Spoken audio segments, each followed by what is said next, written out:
Hello bachcha, let's read this question. The question says an oscillating block spring system has a mechanical energy of 2 joule, an amplitude of 10 cm and a maximum speed of 0.8 meter per second. Find A the spring constant, B the mass of the block and C the frequency of oscillation. तो की concept लिखते हैं पहले। तो की concept क्या होगा? Spring mass system.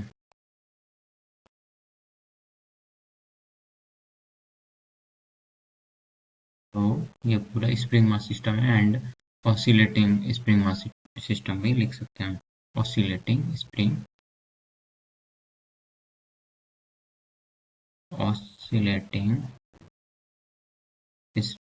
Mass system. तो इसका हमें पूरा एनालाइज करना है।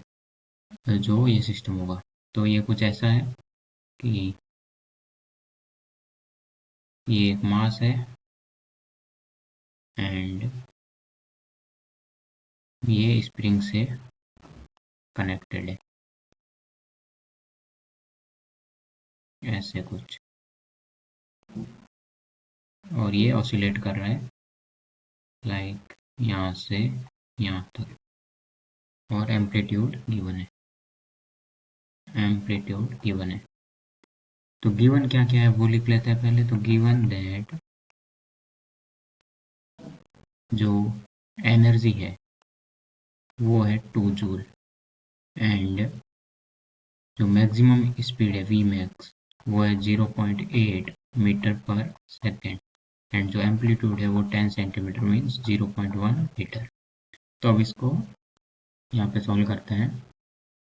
तो डेल्टा ई इक्वल टू क्या होता है, हाफ के एक्स स्क्वायर एंड एक्स क्या होता है यहाँ पे जो मैक्सिमम एक्स तक जा रहा है। तो डेल्टा ई की वैल्यू है 2 जूल इक्वल टू हाफ के एक्स स्क्वायर।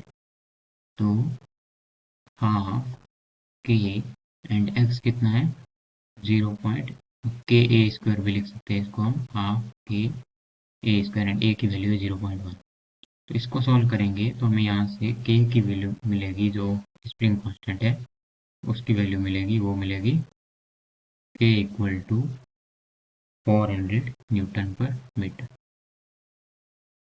400 न्यूटन पर मीटर ये आएगा हमारा स्प्रिंग कांस्टेंट ए।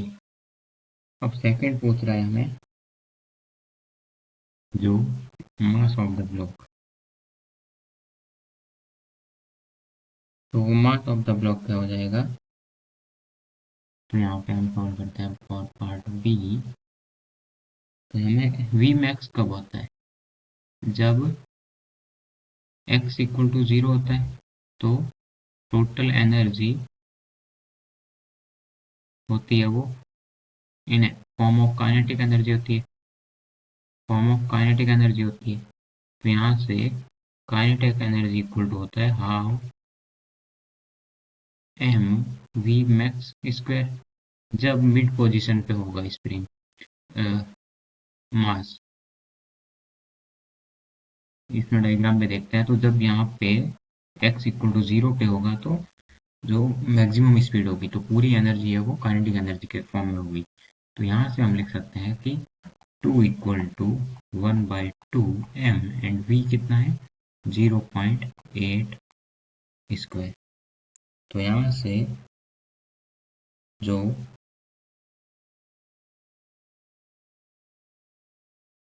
m आएगा, m की वैल्यू कैलकुलेट करते हैं यहाँ से। तो m की वैल्यू आएगी, वो आएगी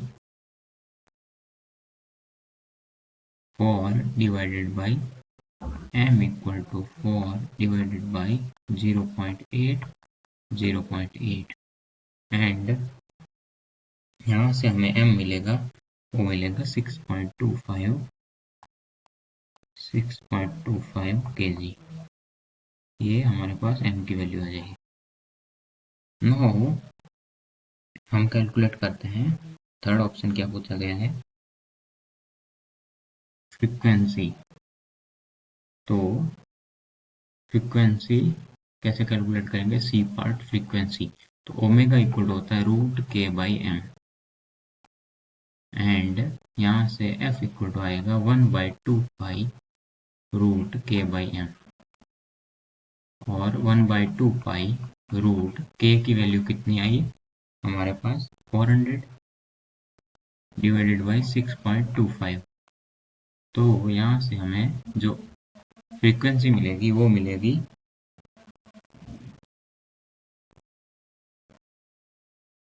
फ्रीक्वेंसी आएगी हमारे पास 1.27 हर्ट्ज। 1.27 हर्ट्ज ये हमारा फाइनल आंसर फॉर फ्रीक्वेंसी होगा। तो हमने तीनों पार्ट कैलकुलेट कर लिए। Hope you understood it well. Best of luck.